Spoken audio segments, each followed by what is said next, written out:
સાથે ભારે વરસાદની સંભાવનાઓ વ્યક્ત કરવામાં આવી છે। હવામાન નિષ્ણાંત અંબાલાલ પટેલે વરસાદની આગાહી કરી છે। 3 થી 5 તારીખ સુધી રાજ્યના કેટલાક ભાગોમાં વરસાદ રહી શકે છે। શરદ પૂર્ણિમાએ દરિયાકાંઠે ભારે પવન ફૂંકાશે। શરદ પૂર્ણિમાની રાત્રે ચંદ્ર વાદળોથી ઢંકાયેલો રહેશે। શરદ પૂનમથી દેવ દિવાળી સુધી વાતાવરણમાં પલટો આવ્યા કરશે। તો હવામાનને લઈ અને અંબાલાલ પટેલે ભારે વરસાદની આગાહી વ્યક્ત કરી છે। શરદ પૂનમથી દેવ દિવાળી સુધી વાતાવરણમાં પલટો આવવાની સંભાવનાઓ વ્યક્ત કરવામાં આવી છે। કેવી આ વખતેની નવરાત્રી છે, 9 દિવસ છે, એ કેવા રહેશે ખેલૈયાઓ માટે? આ વખતના 9 દિવસ છે, દિવસે તડકો પડશે, ભારે ગરમી પડશે, સમય સાંજે લગભગ ઠંડક રહેવાની શક્યતા રહેશે। પરંતુ નવરાત્રિમાં ગરમીના કારણે સિસ્ટમ બંધ છે અને લોકલ સિસ્ટમ બંધ છે। આ ઉપરાંત હસ્ત નક્ષત્ર પણ ચાલે છે, એટલે હસ્ત નક્ષત્રમાં ગાજવીજ સાથે વરસાદ થતો હોય છે। એટલે નવરાત્રિની શરૂઆતમાં તારીખ 5મી ઓક્ટોબર સુધીમાં દરિયા કિનારે ભારે પવન ફૂંકાશે, જેના કારણે સિસ્ટમો બને અને ક્યાંક ક્યાંક વરસાદ થઈ શકે।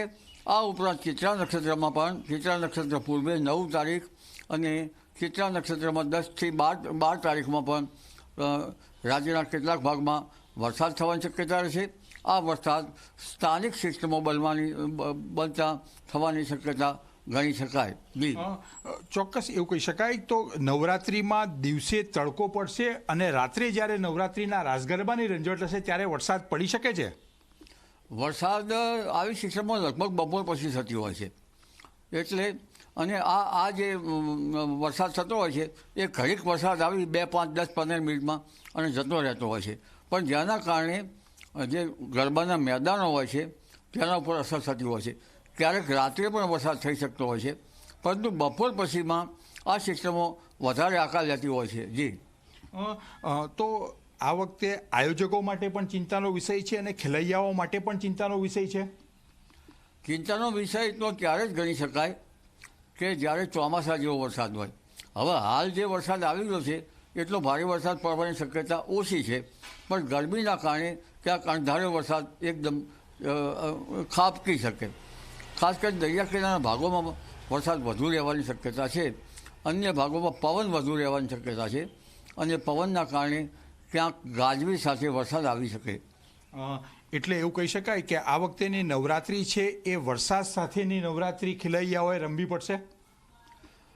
ખેલૈયાઓએ રાત્રિમાં વરસાદ સાથે રમવી પડશે એવું ના કહી શકાય, પણ વરસાદ આવી જાય અને પછી એ વરસાદ જે છે એ ઝાપટું આવતું હોય છે, ઝાપટું જતું રહે પછી તો મેદાનમાં લગભગ જે ભીના મેદાનમાં ખેલાડીઓ કદાચ આ ગરબી થઈ શકે એવું પણ બની શકે। જી ચોક્કસ એવું કહી શકાય કે જે રીતે હવામાન શાસ્ત્રી અંબાલાલભાઈની આગાહી છે કે આ વખતે નવરાત્રી દરમિયાન વરસાદી ઝાપટાની અસર રહેશે, એટલે નવરાત્રિના આયોજકોએ પણ તૈયાર રહેવું પડશે। ક્યાંક ક્યાંક વરસાદ પડે તો તાત્કાલિક મેદાન કેવી રીતે કરી શકાય અને ખેલૈયાઓએ પણ તૈયાર રહેવું પડશે, કારણ કે વરસાદ વચ્ચે પણ તેઓએ રાસ ગરબાની રમઝટ બોલાવવી પડશે। કેમેરામેન રમેશ ટુડિયા સાથે હિતલ પારેખ, જી મીડિયા, ગાંધીનગર।